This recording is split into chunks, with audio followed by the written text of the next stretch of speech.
sometime soon. I'm not quite there yet, but I'm getting there. Obviously, I don't have the tech down. Oh, So, practice, practice, practice. right? Just keep running into walls, man, until I get past one. Okay, so I'm going to run this live on Facebook. Let's see what happens here. I've not done this before. Okay. Choose where you want on my timeline. Oh, wait.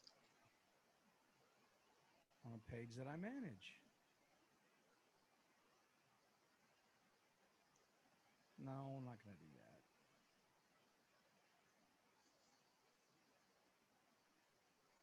Okay, let's see. Man, looks like it's gonna slide through. Let's see here.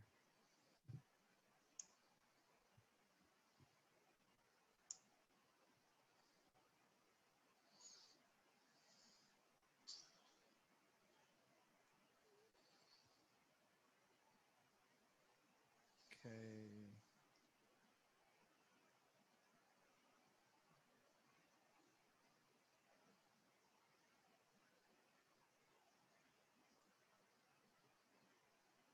Okay, I see us.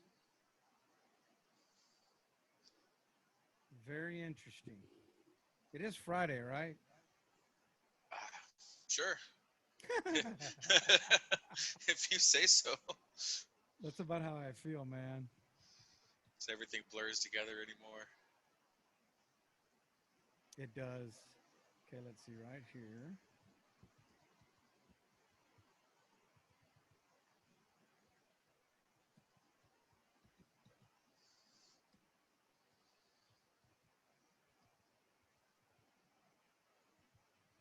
See if it's gonna.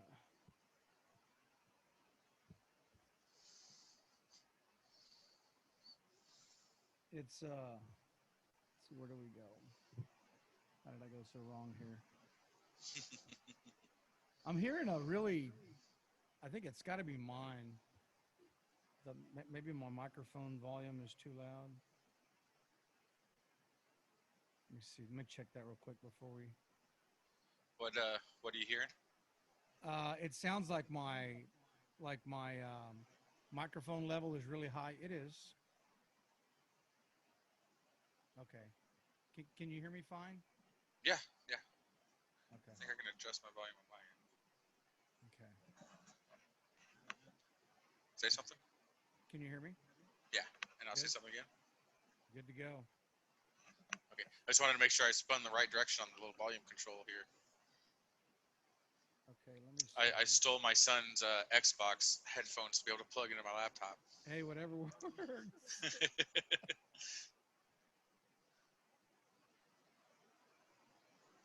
And I'm gonna tag you in this, and then we'll go live and see what it does.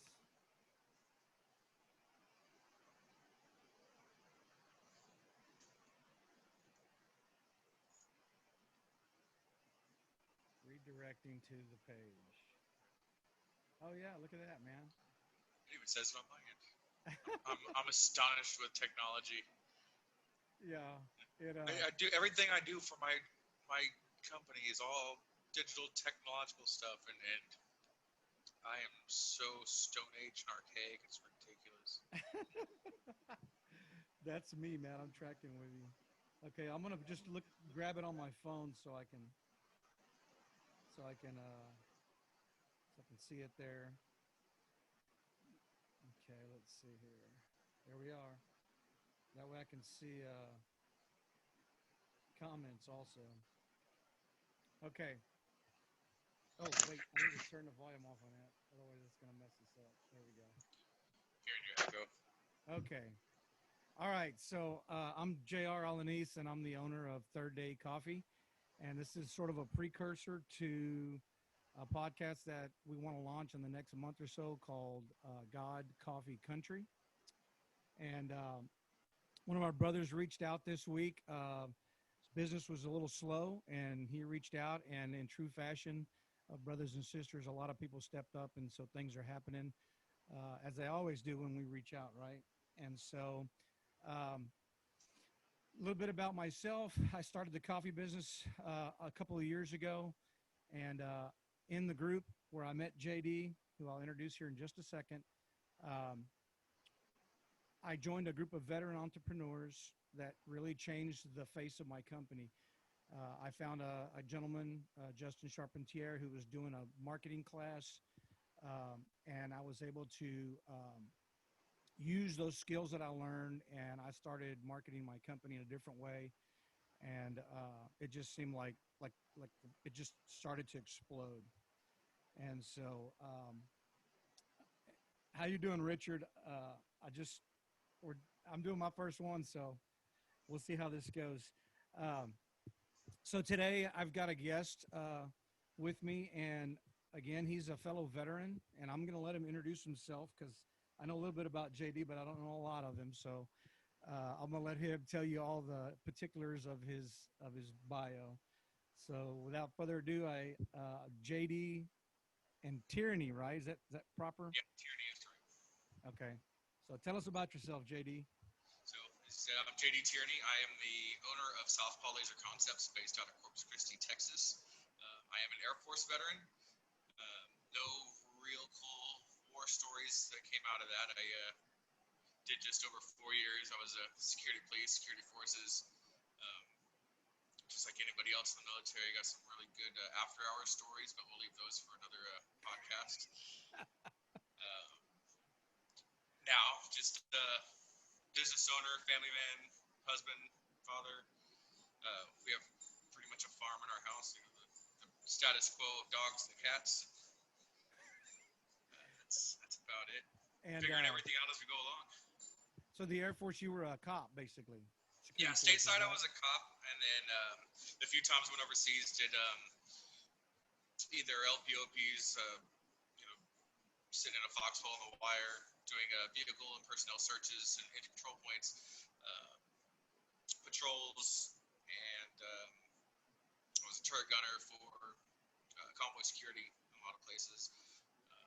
First deployment was in Albania and Kosovo back in '99 when that whole thing was going on with all the refugees coming from Kosovo into the bordering country of Albania, going back and forth a lot there. And then stateside, yeah, did a patrol security for top secret areas, classified areas in Lackland and San Antonio area. That's interesting because had you been in a little bit longer, you probably would have been in security over at my place. And, Probably. Yeah. What's weird, my brother was a prior Army, and he got out and went overseas as a civilian contractor, and he was in Iraq for 7 years. And he ended up running into some of the guys that I had served with over there. So it's just a real small world. Yeah, and in the military, it seems like that world, even though technically there's only 3% of us of the population that join, it seems like that world just gets smaller and smaller and smaller. You know. I see it every time I get a Facebook or friend request. It's like 183 mutual friends. I'm like, how have I never heard of you? It's like, but it's such obscure ways that we're all interconnected that it's blows your mind. Yeah, and I think with business too now, even more so, right? Because we're all trying to network and help each other out somehow. And I know that some of the groups have just been really a blessing for me personally. And I know many others, you know, that think the same way that, you know, I mean, we were groomed to work well with others, even if we didn't like each other. And so it's no surprise that with the veteran groups that we belong to, that we're eager to, because, you know, these are actually people that are like-minded. You know, it's not, you know, Joe Dirtbag, the guy that you can't stand that, you know, keeps getting everybody in trouble in your unit. It's people that actually want to help you. I think most of us that are veterans that have gone into entrepreneurship in one direction or another, I think most of us did it just because we don't play well with others that aren't veterans. And I know for the longest time, it was very difficult for me to not try and hold people to the same standards I held myself to when it came to being on the clock. You know, off the clock, I do some really stupid things, but on the clock, it's business. So you do what you got to do. You do it as fast as you can. I had a manager at one point tell me I was going to work myself out of a job. I'm like, you want it done, and you want it done quickly, don't you? And I think that mentality, and I've discussed this with other veterans, and it seems to be pretty common across the board. Yeah, I know that feeling. I know that when I got out of the service, I bounced around about every 2 years. That was my max. I couldn't deal with people. I kept looking for that unit, even though you didn't get along with everybody. You know, I was on a ship, or I was in the Navy, so even though I didn't get along with everybody, we were still, a well-oiled machine, and all the pieces and cogs they all fit together when we went out to sea, and we all worked as one. And so when you get out, you keep looking for that. I didn't know I was looking for it. I just, I just kept looking for something that wasn't there, and I kept about every 2 years I moved around. And then 10 years ago, I got the job where I'm at now, and I got hired by two retired full bird colonels in the Army, and they're still giving me crap about being Navy, but I give it I give it right back to them. I mean, they're probably accurate. Well, I mean, they keep losing in December is the problem, and so they have an issue with it.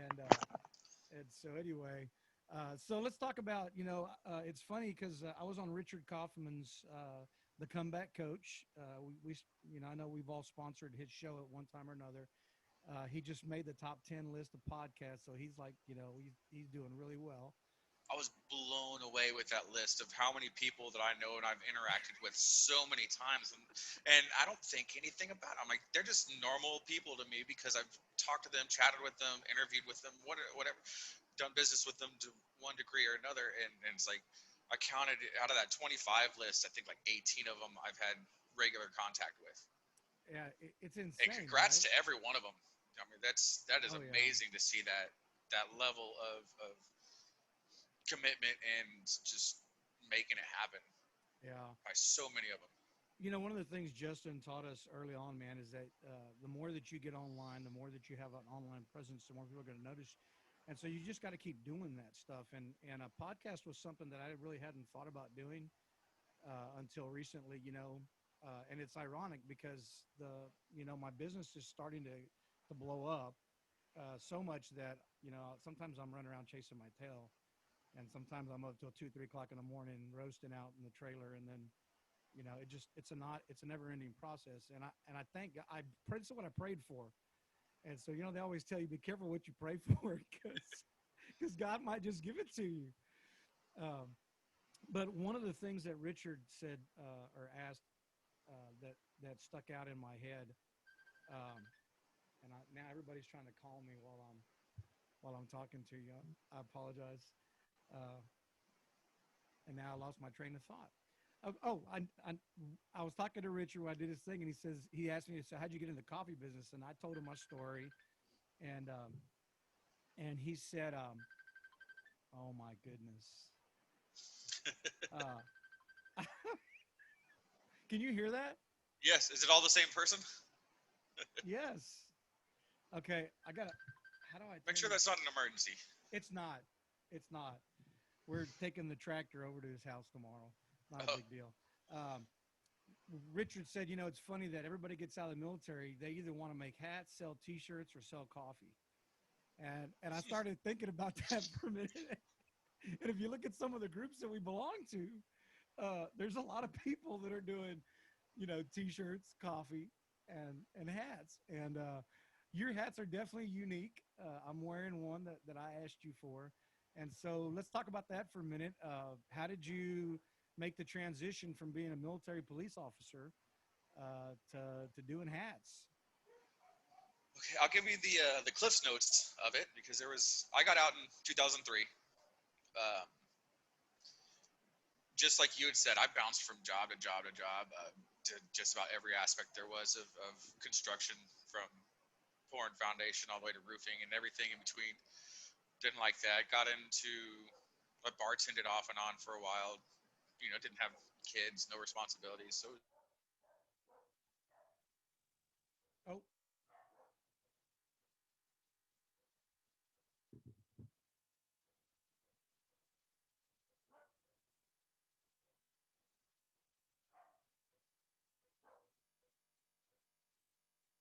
nobody likes mud loggers out there on location.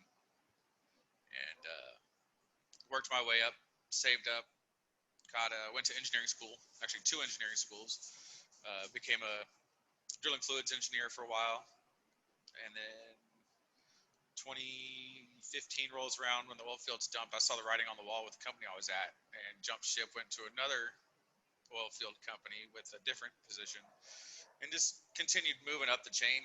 Um, I was in a really gnarly motorcycle wreck in 2017, in the hospital, in ICU for a week, in the hospital for just shy of a week after that, recovering a bunch of surgeries. Uh, had a brain injury. I wear a helmet now when I ride, so that's good. And that was kind of like the catalyst of, okay, you've been toying with this idea, let's make it happen, because don't know when your last day is. So I don't want to wake up at 65 and say what if, or I don't want to die at 41 and a half and say what if. And launched the laser engraving company. Had no clue what I was doing. Like, I was taking orders before I even knew how to use my machine, because I'm an idiot. And yeah, I fumbled through that for a while, and I was really pushing products that I liked, but nobody else really, on a scalable plane, just nobody else would buy them. You know, I'd get the onesies, twosies here and there, but it wasn't anything that would last long term. Uh, After many conversations with my wife, I ended up shutting the door.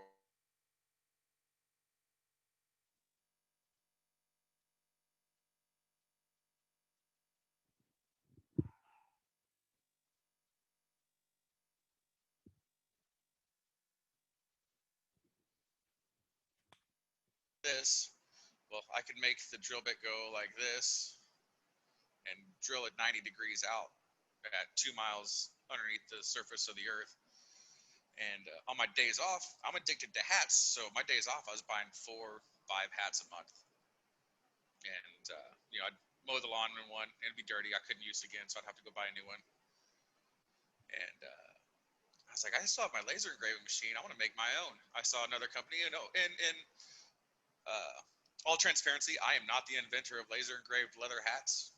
I am not the first company to do that. It was just something that I latched onto. So I made some for myself, posted them on Facebook, and next thing I know, there's $1,000 worth of orders in a month. I'm like, hey, this is awesome. This is gonna be some vacation money.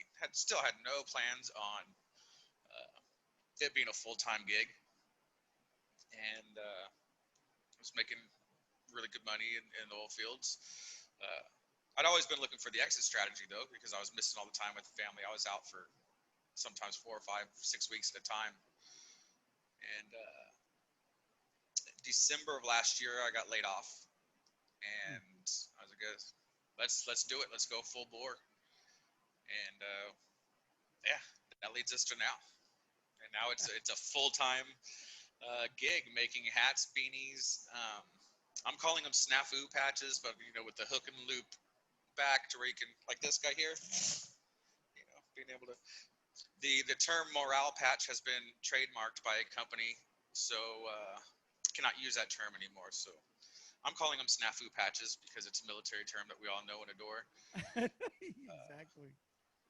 So let me ask you about getting laid off, man, because I recently made the decision, and I intentionally set a date to leave my job, and that's hard for me because the whole time I've been married, I've always, been the breadwinner, whatever you want to call it. My wife's got a great career, um, and it's funny because my wife retired from the state with 30 years as an epidemiologist, started getting that monthly paycheck in the mail, right?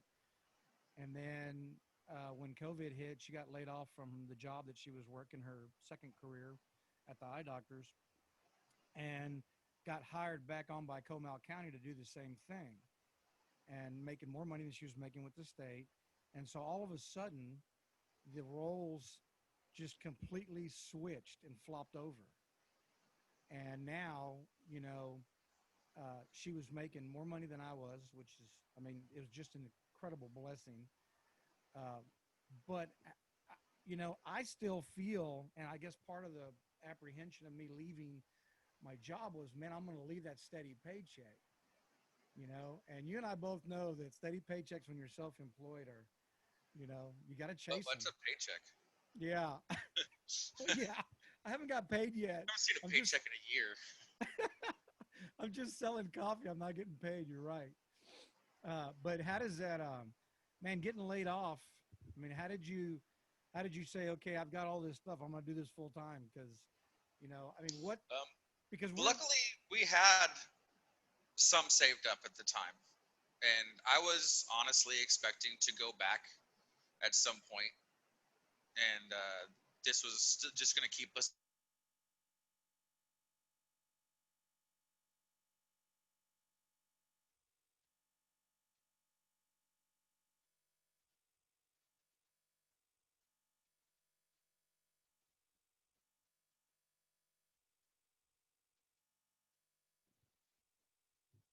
God bless my wife and her patience, and she has a great job.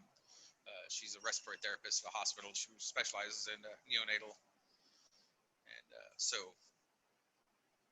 you know, luckily her support has really kept it going. And I'm not going to say it's been perfect and flawless and unicorns and glitter and rainbows, but um, we make it work. And like you're saying, I was the breadwinner for a long, long time, and there are months now where she easily makes more than I do. But and we're firm believers in traditional gender roles in our household. I don't think everybody needs to believe that, but it works for us. But the wherever the money comes from is not an issue for us as long as we have roof over our heads, food on our table, and the kids are squared away. You know, that's I think that's just the biggest thing. As long as we're taken care of. yeah, uh, we're the same way, JD. Our money all goes into the same pot, and we pay the bills from there. And we try to live a biblical, the way God intended for our families to be structured. Um, and so sometimes we don't always agree, but I've got a great wife that just, fortunately, she believes exactly the way I do. And so that's what's kept us together for so long.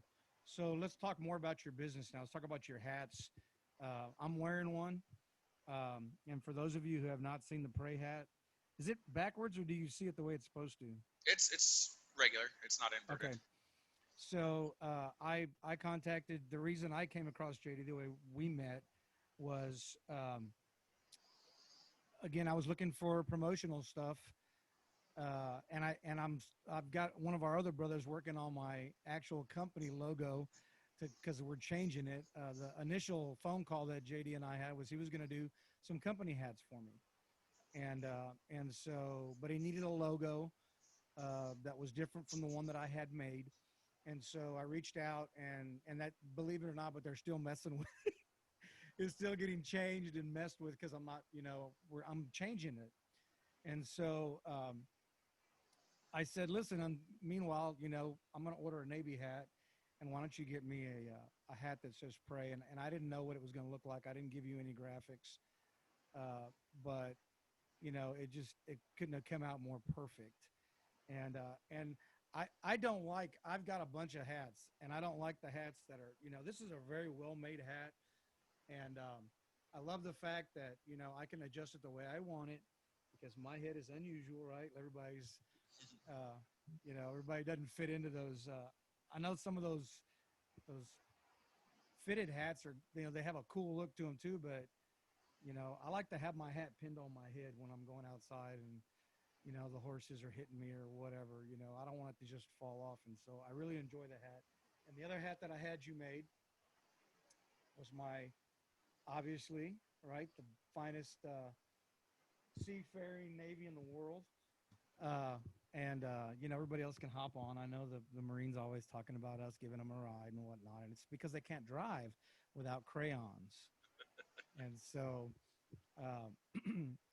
talk to us about your hats, because I know I know you use a very specific brand, and the quality is definitely. I mean, it's definitely worth what you charge and more. So, as far as the leather goes, initially I was sourcing my leather locally and going and hand picking every single hide, and which was great.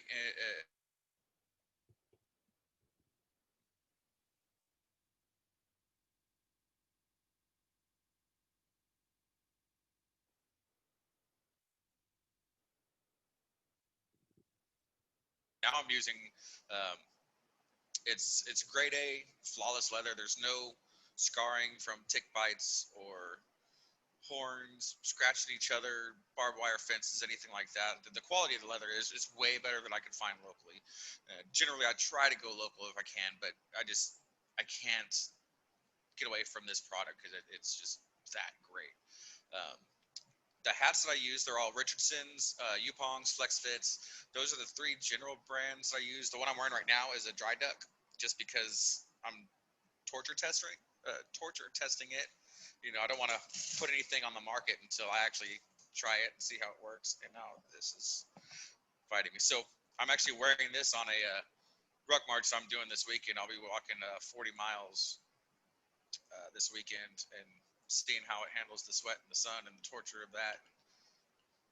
Uh, but as far as brands and colors and options go, I have access to so many things: Adidas, Reebok, Puma, Oakley, Mossy Oak, Realtree, anything like that. The standards that I go with, though, are the Richardsons and the Yupongs, just depending on what is available at the time. I'm still dealing with supply chain issues because of COVID.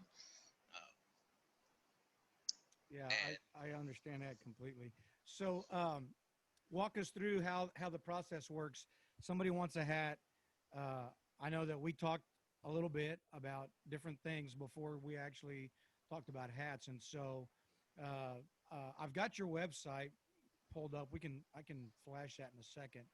Um, but somebody contacts you. I'm going to pull your website up so we can look at it while we're talking about it. Let's do that. yeah, so the website is getsouthpaw.com. If anybody goes there, some people may notice it, some people may not, but I deliberately have it to where no um, there's no place to upload your image or anything like that. I'm a believer in the old school way of things. It used to be where there's personal touches. So every single person that orders a custom hat has to talk to me on the phone or a Zoom meeting because I want to have that personal touch with people. I don't want to just be a Vistaprint of hats. Nothing wrong with Vistaprint. You know, it's great. I use it sometimes, but it's just not where I want to go. And I get scaled to where I'm doing 1,000,000 hats a month, and they're still going to talk to a human. If it's not me, it's going to be somebody. I just want it to be that way. Um,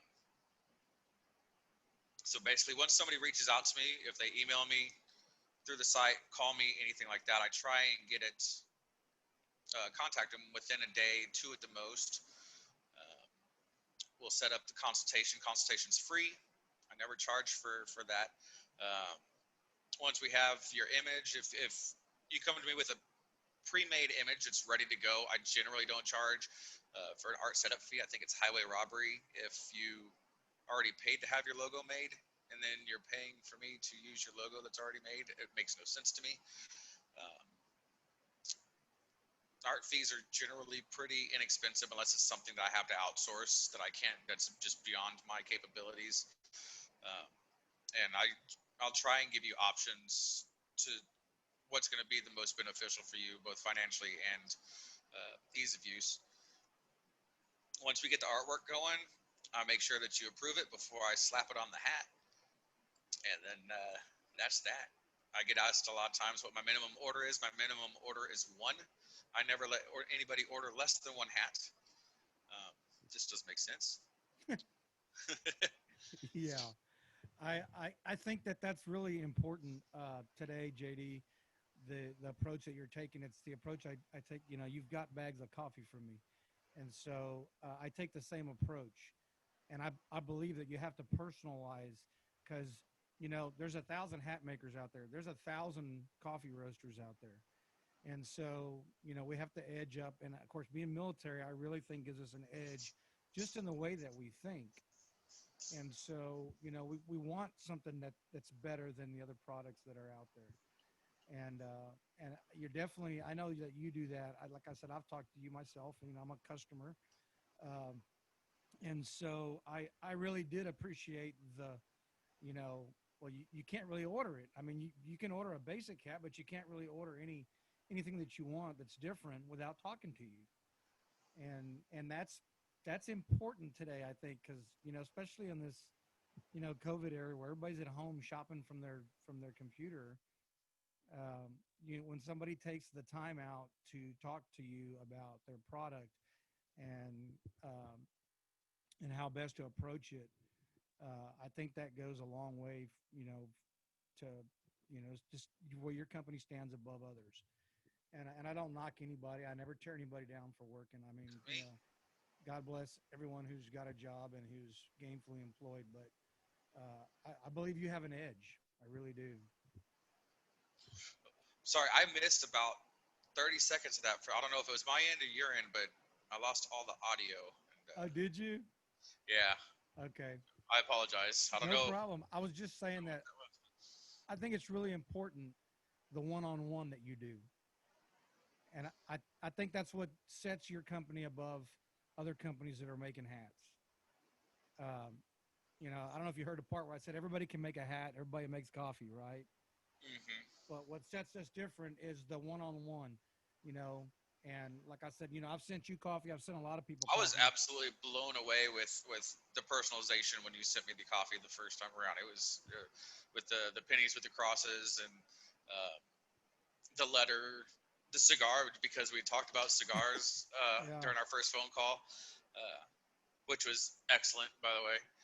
Uh, awesome. and Yeah, it's really good too because the meeting that we had, because I've recently been delving more into getting a stronger faith or a stronger base for my faith.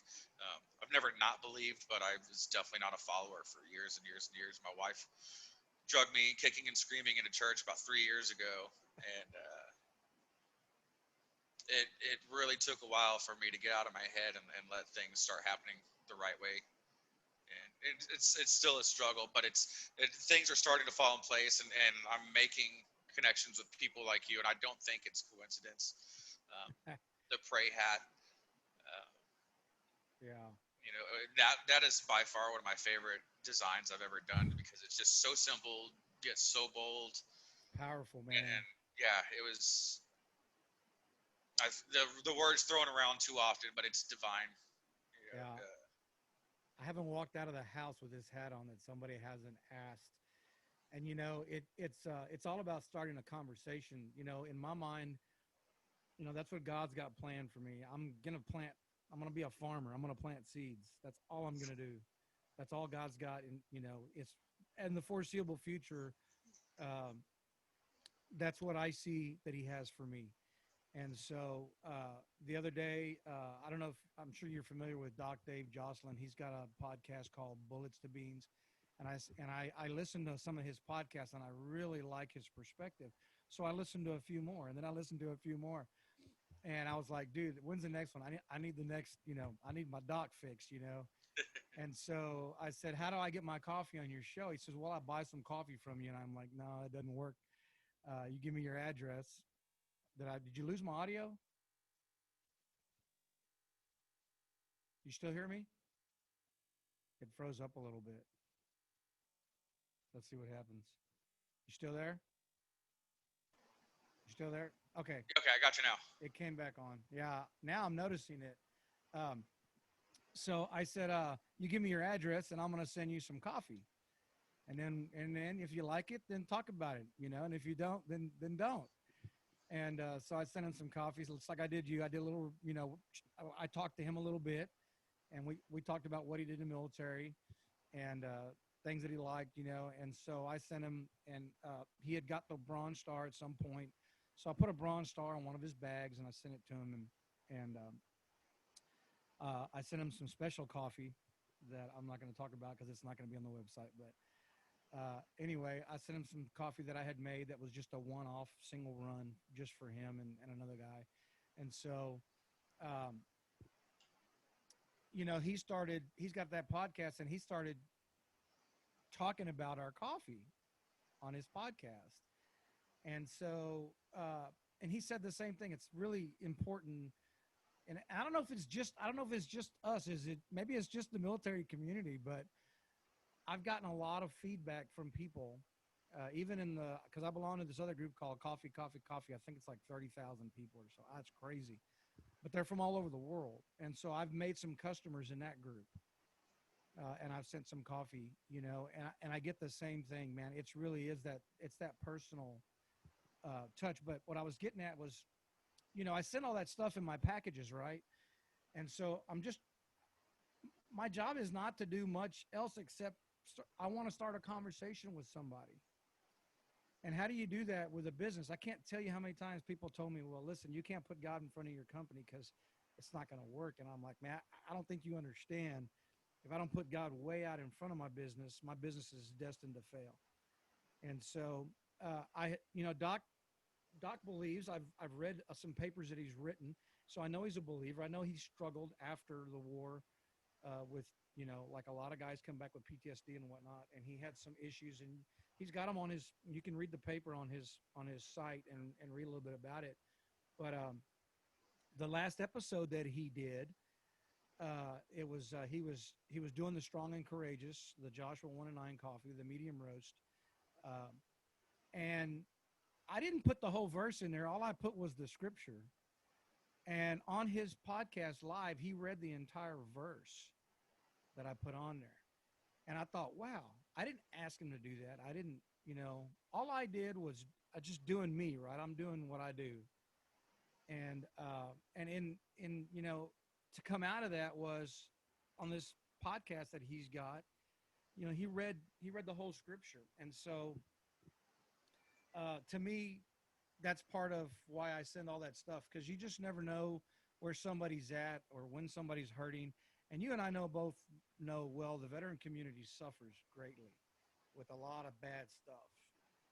And so you just never know who might need to, and it may not need to be, right out of the Bible or something that I tell you that I believe in God, or it just may be that you are acting on a teaching of being kind of one another, and you reach out to one of your brothers or sisters, or even if they're not somebody you serve with, but they are a brother or sister, and they're struggling with something, and you just never know what kind word that you might say that might just change their whole day, might change their whole week. Yes, are you familiar with Nick Ron? He's the founder of Warrior's Next Adventure. He's a veteran, Mm-mm. and his organization, it's a nonprofit that does a lot of the outdoor super extreme sport type things with veterans. And he and I both have it's kind of an unpopular veteran opinion, but I'm not a fan of the 22 push-ups challenge. I personally, I don't think it does any good to do a bunch of push-ups on Facebook besides have all your veterans say one, because you can't do a good push-up anymore. At least I can't. But what he started is the Reach Out 22 and challenge, which is every day reach out to a different veteran buddy that you haven't talked to in a couple of years or a couple of months, whatever. Just reach out, say, hey, what's going on? And then at the end of the conversation, say, hey, I reached out to you because I'm doing this challenge. And why don't you call 22 veterans starting tomorrow? And it's exponential growth at that point if everybody starts doing it. And just because reaching out to somebody is going to be much more powerful than doing some push-ups. And I think that him starting that challenge is going to have a lot greater impact in the long run if people start doing it. And just it's one of those things where if you start doing it every day, it's going to become habit for you to start reaching out to more and more people. Okay, oh wow, I haven't heard from this guy in 6 years, and I saw a Facebook post. Let me send him a message. You doing okay, brother? Yeah. And sometimes that's all it takes to make an impact.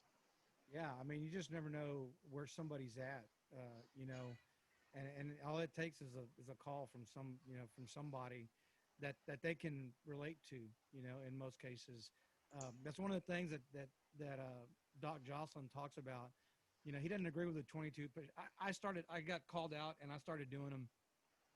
And about day 4 or 5, because I'm so fat, I hurt my back. And so I was just not fat enough to get my stomach off the ground, but it was enough to pull my back down. And so I ended up with I couldn't walk one morning. I was like, what is going on? You know, what did I do yesterday? But I was, you know, I listened to one of his podcasts, and that's what he was talking about.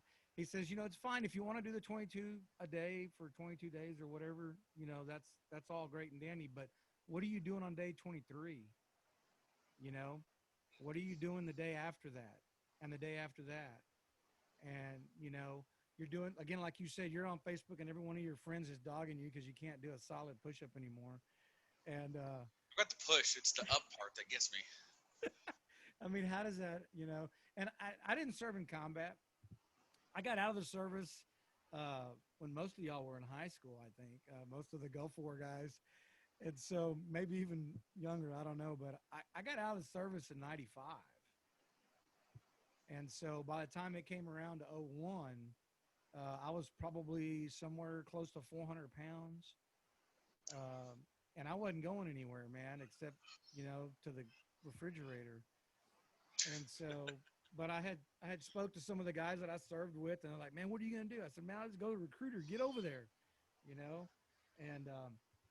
And so I know that some of the guys, you know, one of my really close friends, Scott Riley, he's been in this whole time. We served together on the Truett, along with another friend of ours, John Grantham, and we all talk regularly, you know, and it doesn't hurt that we're aligned politically. So we have our little private groups that we talk back and forth. But you know, Scott ended up doing almost a year in Djibouti, and you know, it started out as supposed to be a 6-month deal, and they were going to patrol the waters and all that, and then COVID took a hold of everything and changed it all, and they had a pretty rough, you know, they just barely got home. And so um, you know, those connections that you make, regardless of what situation you were in, they mean something. And especially the guys that served in combat, the guys that got shot at, you know, the guys that had to return fire, those guys, you know, it might just, like you say, it just might be a phone call from a buddy. Hey man, you doing all right? And that might change their whole, you know, who knows where they're at. Look how many of them, you know, I think Doc Jocelyn did my brother just checked on. So Scott Riley's watching now. But Doc Jocelyn was talking about, I think I lost my sound again, didn't I?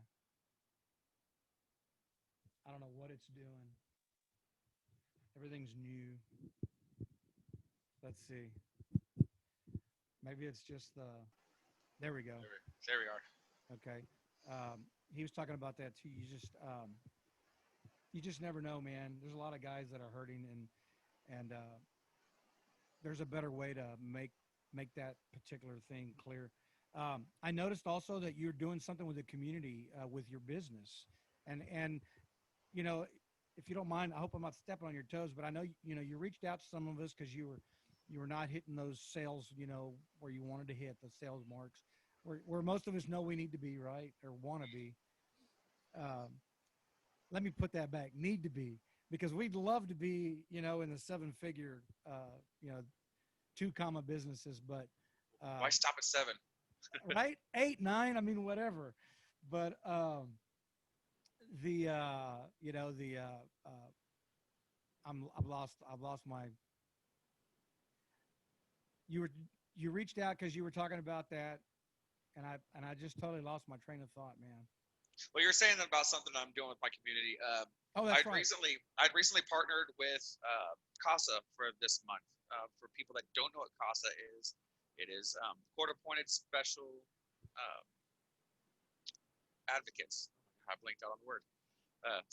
Court-appointed special advocates. But what it is, it's a group of volunteers that go through, I think it's like 24 hours of training before they're even allowed to think about advocating. But they are the voices for children in the foster system, whether it be in court, medical, doctor's offices, school functions, making sure that they get what they need in school. If they have special needs, making sure that any of that's taken care of. And most of these kids are bouncing from house to house to house to house, but they keep the same advocate for the whole time. Just in my county alone this year, there's been, I think it's 481 foster children advocated for from CASA. It is a nationwide organization. I'm just working with my local one because I want to keep uh, I want to keep my donations local if possible.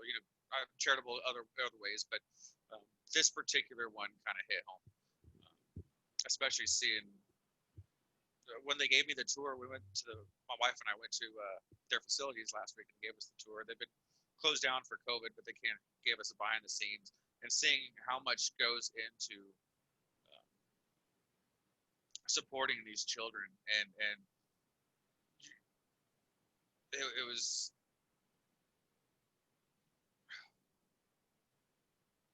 it was really crushing to see what some of these kids have to go through before they have these strangers just give up their lives to help them out. And it's everything as simple as there's a group locally that makes quilts that have poems safety pinned to them that they give to these kids when they enter the program, all the way up to the volunteers that go to all their court dates and their doctor appointments. People donating backpacks and clothes and toys and coloring books, some of the stuff that these kids have never seen before. And even if I can only give them $1, I want to give them everything I possibly can, because it's just such a great organization. Um, Granted, it does have its overhead, but the huge majority of the funding directly affects the children's lives. That's amazing, man. And such a, I know there's a need. There's a really, big need for that. And I commend you for that. That's not something that I'm sure you just decided to throw a dart and I'm going to help this charity out. So, Well, I just want to do something charitable, and I was talking with my wife. She's kind of my backboard. I bounce ideas off of her all the time, and she usually tells me how stupid many of them are, and puts me in my place. But she was the one that came up with CASA, and as soon as she said it, I'm like, yep, that's the one. It just made perfect sense.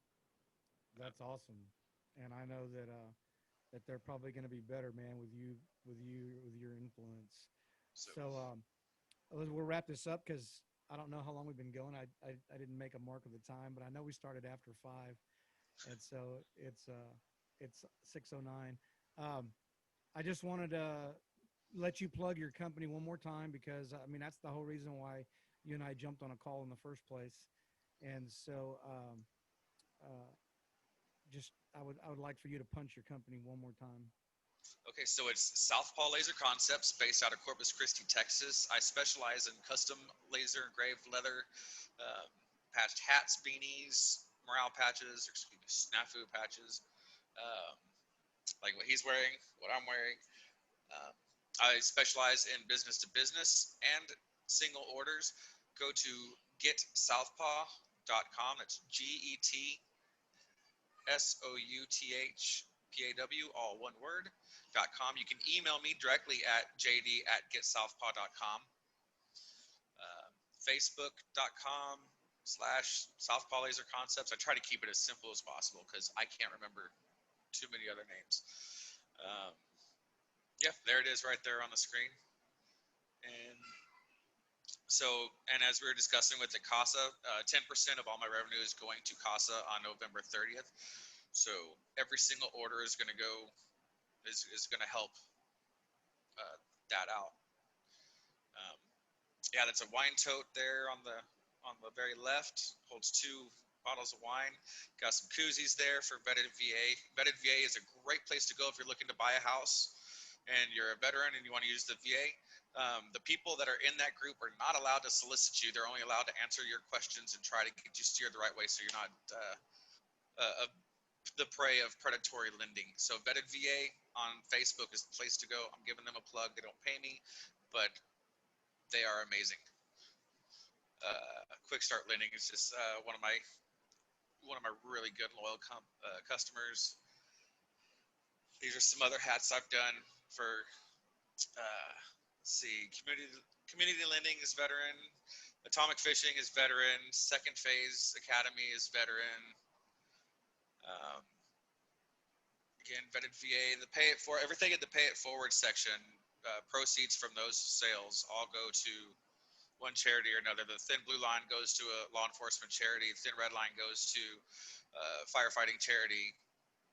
Thin green line goes to a veteran charity, and then all the CASA hats, beanies, those are helping go towards the CASA stuff. You don't have to buy a CASA hat or beanie for it to go um, to CASA this month. It's every single sale is going to have funds going that way. Awesome, man. Well, I'm glad that you took some time to chat. I enjoyed our last conversation. I know we keep hitting each other back and forth on Messenger, which I think is probably how most of us do business nowadays anyway, uh, because we're all running at light speed, chasing our tails. And so, but again, I'm glad to cut my teeth, so to speak, with the interview process. And my wife always says I talk too much, and so I need to work on that. And but she's kind of like you. The way you describe your wife is how I describe my wife too. She's the one that I bounce all my stuff off of, and if she doesn't like it, it's probably not a good idea. Yeah, don't tell my wife I said all this nice stuff about her. I don't want her getting too much of an ego. Yeah, you gotta watch Texas women, man. But she's great. I would be dead or in jail if it weren't for her. So, amen to that, brother. I don't know. I haven't lived such a challenge. I haven't had so many challenges in my life as you have, because I've listened to your other interviews with Richard and stuff. But I did struggle with things, and if it wasn't for Connie, I feel the same way. I would not be where I'm at today, getting blessed the way I'm getting blessed, with people and with the business. And so, again, I really thank you for taking time out. I hope that I get good at this and we can do this again when I'm a little more refined and hopefully a little more tech savvy. I know we had a lot of issues early before we even got started today. So thanks again for everything you do. And I'm going to continue to plug your business. I love the hat that you made. I've got more orders for the Pray hat for you. And I got some coffee coming your way too. outstanding, because I need some. All right, brother. Well, you have a great weekend, and we'll talk to you soon. All right. Well, I appreciate it, Jared. Thank you very much. Take care, man. Have a good one.